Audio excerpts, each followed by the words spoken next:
आज देवगावमध्ये बिबट्या पकडला गेला आणि इथे जवळच आमची शाळा देखील आहेत आणि आज मुलांमध्ये खूप भीतीचं वातावरण निर्माण झालेलं आहे। सकाळी जेव्हा शाळेत जाताना भरपूर मुलांनाही तो बिबट्या दिसला। तर प्रशासनाकडे हीच मागणी आहे की या बिबट्याचा जो बंदोबस्त आहे तर तो लवकरात लवकर केला पाहिजे, कारण नाहीतर मग जे आम्ही मुलं आहोत तर आम्ही शाळा बंद करू। देवगावमध्ये आज बिबट्या पकडला गेलेला आहे।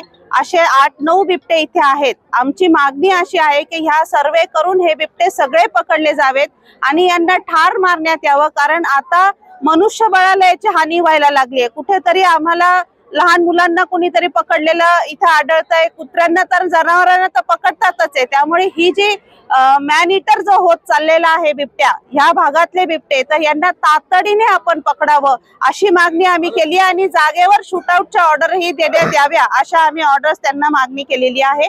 तर आमची आशा आहे की प्रशासन यामध्ये आम्हाला सहकार्य करेल। बिबट्या जो पकडलाय आता सर्व पार्श्वभूमी तर सगळ्यांनी सांगितली आहे, परंतु बिबट्या पकडून प्रश्न सुटत नाही। तर बिबट्या इथून पकडले जातात आणि 20-25 किलोमीटर सोडले जातात आणि ते परत मानवीवासाकडे जातात, तिथं पण माणसंच राहतात। तर हा प्रश्न बिबट्या त्यांना ट्रॅप करून सुटणार नाहीये। यांचे कुठेतरी यांना मारलं पाहिजे आणि जे प्राणी मित्र यांना खूप कळवळा येतो दिल्ली मुंबईत बसून की प्राणी मारू नका, तर लक्षात तुम्ही इथे एकदा आमच्या वावरात आहे, आमच्या शेतात आहे, मग तुम्हाला कळलं आम्ही काय दहशतीखाली जगतोय।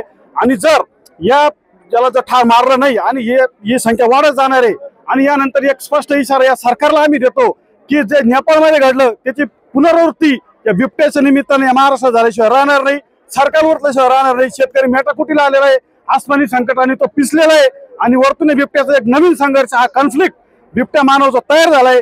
याचा जर संपवायचा असेल तर बिबट्याने जागी ठार मारा अशी आमची या ठिकाणी पोटतिडकीनं मागणी आहे।